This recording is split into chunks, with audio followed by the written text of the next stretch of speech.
그렇다면 앞서서 이제 우리가 미국 채권에 대해서 설명을 상세하게 해주셨고요. 거기다 더불어서 이 미국 채권에 어떤 매력이 있는지도 같이 말씀을 해주셨어요. 그럼 이제 여러분들이 슬금슬금 채권에 관심이 없던 분들도 관심도가 조금씩 올라가고 있는 소리가 여기까지 좀 들리고 있습니다. 그러면 이제 투자를 해봐야 되겠다라고 관심이 생긴 투자자분들이 근데 이거 내가 막상 또 해보려고 하니까 직접 투자 채권이죠. 알채권이 있고 또 간접 투자가 있어요. 그런 부분에 있어서 이거 여기서 또 나뉘어 하고 너무 어려운데? 라고 생각하면서 여기서 채권 투자 포기해야 되겠다라고 생각하는 분들 분명히 있으시죠? 자, 그 생각을 멈추시고 자, 부장님, 네. 채권 투자 절대 어렵지 않습니다 라는 걸 한 번 더 설명해 주시죠. 일단은 채권에 투자를 한다라고 하면 어떻게 투자를 해야 되는가라는 것들을 많이 고민을 하실 텐데 네. 크게 두 가지 방법이 있습니다. 뭐 질문 주실 때도 말씀을 하셨지만 보통 이제 알채권을 산다라고 그렇죠. 표현을 네. 하거든요. 그러니까 채권을 직접 투자하는 방법이 있고요. 그리고 뭐 ETF나 펀드를 통해서 이제 간접 투자를 하는 방법도 네네. 있어요. 뭐 직접 투자에 대해서 조금 더 부연 설명을 드리면 지금 주식 사실 때 HTS나 MTS 많이 그렇죠. 활용하시지 않습니까? 채권도 이 HTS나 MTS를 통해서 직접 사실 수가 있습니다. 맞아요. 요즘에 다 할 수 있더라고요. 근데 좀 유의하셔야 될 거는 국내 이제 장내 채권 시장 같은 경우는 거의 활성화가 되어 있지 않아서 네. 사실은 장내 채권 시장에서 거래되고 있는 어떤 국내 어떤 채권의 종류도 사실 제한적이고 네. 거래량도 사실은 그렇게 많지는 맞아요. 않습니다. 네. 그래서 국내에 있는 채권을 직접 투자를 하고 싶다라고 하시면은 HTS를 찾으시는 것보다는 네. 저는 개인적으로 이제 증권사 직원들에게 도움을 청하시는 방법을 조금 더 권유를 드리고 싶어요. 네. 왜냐하면 이제 국내 채권이든 해외 채권이든 증권사들 같은 경우는 개인 투자자분들이 좀 투자할 만한 메리트가 있는 채권들을 중개를 하고 있습니다. 그렇죠. 그래서 실제로 어떤 본인의 투자 목적, 뭐 투자 기간, 투자 성향 이런 것들을 좀 상세하게 증권사 직원을 통해서 네. 상담을 하시게 되면 아마 그 투자 목적에 부합한 채권을 잘 권유를 네. 해주지 않을까라고 좀 그렇게. 혼자서 판단하시기 어려운 부분들을 그렇죠. 이제 도움을 좀 드릴 수가 있는 거겠죠. 그리고 실제로 알채권 할 때 가장 이제 어려운 부분은 개별 채권에 대한 신용도를 이제 판단하는 거거든요. 맞아요. 네, 그런 네. 것들도 사실은 증권사 직원의 도움이 거의 필연적이라고 볼 수가 있겠고요. 그래서 알채권 투자하실 때는 증권사 직원분들의 도움을 좀 받아보셔라 네. 라는 말씀을 좀 드리고 싶고 네. 과거에는 사실 채권에 직접 투자가 이제 굉장히 좀 힘들었어요. 왜냐면은 뭐 방법도 좀 복잡했고 맞아요. 그리고 최소 가입 금액의 제한이 있었는데 네. 지금 뭐 증권사들마다 좀 차이는 있겠지만 뭐 직접 투자 허들이 좀 많이 낮아져서 네. 뭐 직접 투자도 어렵지 않게 하실 수가 있을 것 같은데 나는 보다 더 편하게 좀 투자를 하고 싶다라고 하시면은 이제 ETF를 활용하시는 그렇죠. 방법이 네. 있겠습니다. 사실은 주식 사시는 방법은 어렵진 않으시잖아요. 네, 적어도 맞아요. 이제 이 영상을 보고 계시는 분들 정도면은 주식 사시는 데는 크게 어려움이 없으실 텐데 ETF 역시나 뭐 채권형 ETF라도 주식 사듯이 그냥 MTS, HTS를 통해서 이제 편하게 네. 구매하실 수가 있고 무엇보다 이제 개인 투자자분들의 어떤 채권에 대한 관심이 높아지다 보니까 네. 국내 자산운용사들이 채권형 ETF를 정말 다양하게 상장을 해놨습니다. 그래서 뭐 네. 국내 채권, 해외 채권, 뭐 해외 채권 중에서도 뭐 국채, 회사채, 하이힐드, 네.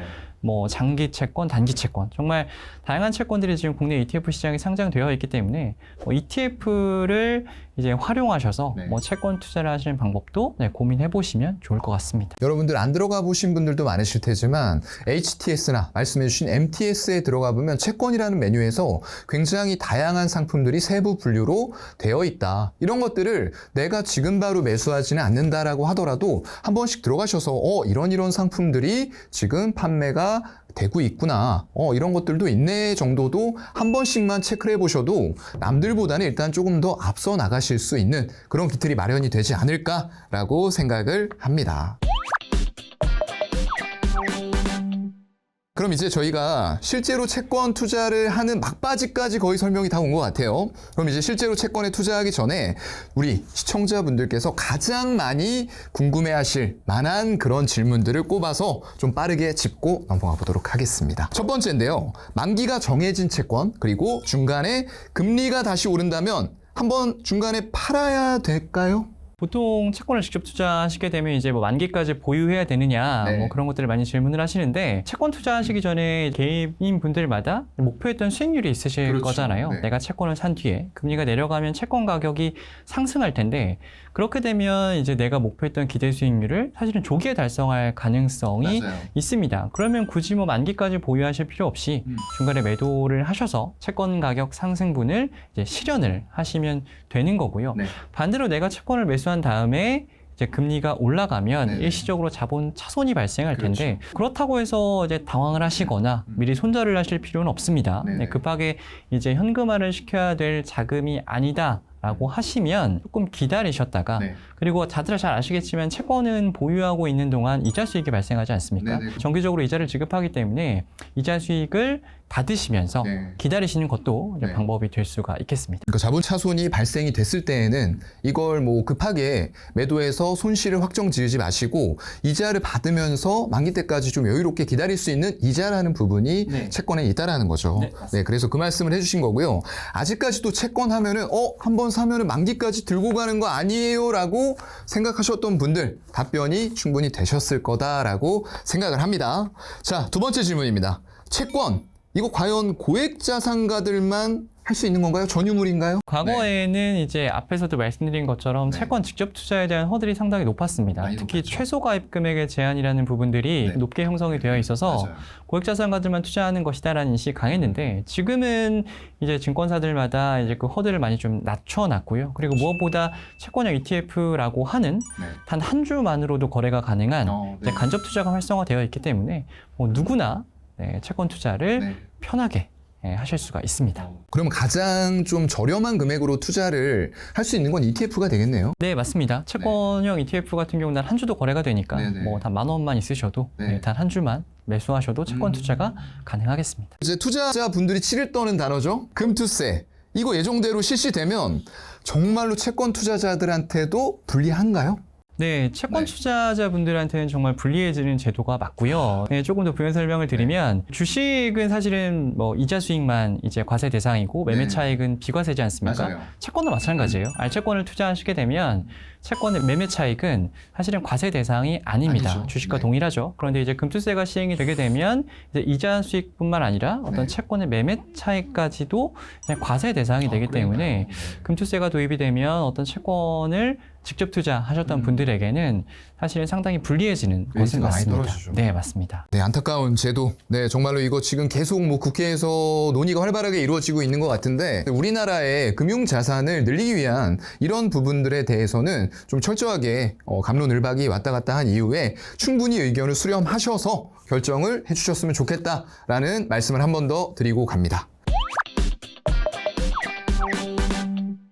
이제 마지막 질문이에요. 아까 이제 ETF에 대해서도 많이 말씀을 해 주셨는데 빅테크에서 채권 쪽으로 어떻게 보면 약간 판도가 좀 네. 바뀌고 있나라는 생각이 들기도 해요. 지금 투자자분들께 올해 하반기 얼마 안 남았어요. 지금 이제 9월을 들어가기 때문에 9, 10, 11, 12 4달 정도를 남겨놓고 있는 상황. 그리고 금리 인하가 미국에서 아까 말씀해 주신 것처럼 이게 올해로 끝이 아니고 내년에도 계속적으로 금리 인하가 이루어질 가능성이 있다라는 부분을 말씀을 해주셨기 때문에 그런 관점에서 미국 채권의 투자 전략 그리고 투자 포인트에 대해서 마지막으로 해주실 말씀이 있으시면 해주시죠. 서두에서 말씀드린 것처럼 이제 금리 인하는 올해로 끝이 나는 게 아니라 네. 올해를 시작으로 내년까지 이어질 것이기 때문에 네. 이제 투자를 내년까지 계속 하신다라고 하시면은 당연히 금리 인하라는 키워드를 반드시 잡고 투자 전략을 수립하시는 것이 굉장히 중요하다는 말씀을 좀 드리고 싶고요. 그래서 과거 금리 인하기에 어떠한 자산들이 좋은 성과를 달성했는지를 꾸준히 관심 가지시고 보시는 게 중요하다. 가장 직접적인 이제 수혜가 기대되는 자산은 당연히 채권이겠죠. 금리가 내려가면 채권 가격이 상승하니까. 다만 이제 우리가 오늘 미국 30년 장기채에 대해서 이야기를 계속 하고 있는데 장기채 같은 경우는 꼭 이제 긴 호흡으로 접근을 하시라는 말씀을 조금 드리고 싶어요. 말씀드린 대로 단기적으로는 이제 금리 변동에 상당히 민감한 자산이 또 장기채, 특히 미국 30년 국채 같은 경우는 듀레이션이 굉장히 길기 때문에 네. 당장 내일부터 금리 인하가 시작될 것이고 그로 인해 나는 엄청난 자본 차익을 거둘 거야. 그러니까 이러한 기대감보다는 조금 긴 호흡으로 적립식으로 중간에 또 이자도 받으시면서 접근을 하신다라고 하시면은 네. 내년까지 분명 좋은 결과가 있지 않을까 좀 네. 그렇게 보고 있고요. 또 하나는 뭐 이제 지금 채권 이야기를 계속 하고 있는데 네. 채권이냐 주식이냐 이분법적인 사고를 하셔야 된다 이렇게 말씀드리는 게 아니라 국내 투자자분들이 대부분 포트폴리오를 보면 해외 투자 같은 경우는 미국 주식 또 미국 주식 중에서도 어떤 빅테크나 반도체 특정 같은 종목에 몰려 있죠. 성장주에 좀 집중되어 맞아요. 있는 경우들이 많아요. 그래서 하반기로 갈수록 이제 어떤 미국 대선도 있고 네. 금융시장의 또 변동성이 커질 수 있는 요인들이 또 있거든요. 그런 점들을 고려했을 때는 좀 자산 배분 차원에서 네. 어떤 미국 국채에 대한 비중을 조금 늘리는 것도 좋은 방법이 될 수 있다. 이런 말씀들을 추가로 드리고 싶습니다. 네, 오늘 굉장히 좋은 말씀 해주셨고요. 마지막에는 아까도 이제 말씀드린 것처럼 미국 장기채 민감도가 절대 낮은 상품이 아니에요. 그래서 그러한 부분에 민감도를 낮출 수 있는 방법을 말씀을 해주셨어요. 철저한 적립식, 분할 매수, 그죠? 그런 것들로 인해서 반드시 낮아진다는 아니고 낮출 수 있는 가능성이 조금 더 높아지는 거죠. 그래서 그런 부분에 있어서 적립식, 분할 매수까지 오늘 부장님께서 말씀을 해주셨고요. 오늘 여러분들께 굉장히 유익한 시간이 되셨을 거다라고 생각을 합니다. 오늘의 영상을 통해서 채권에 대한 부분들 굉장히 기본적인 지식과 더불어서 인사이트를 갖추시고 최종 판단을 현명하게 내리시는데 많은 도움이 되셨으면 좋겠습니다. 자, 달라지는 시장 환경 속에서 자신만의 필승 투자법을 만들 수 있도록 투자가 즐거워질 때까지 우리 모두 keep going. 길게 그렸죠, 제가? 네, 투자를 여러분들 지속해 나가시길 빌겠고요. 자, 다음 시간에 만나겠습니다. 감사합니다. 감사합니다.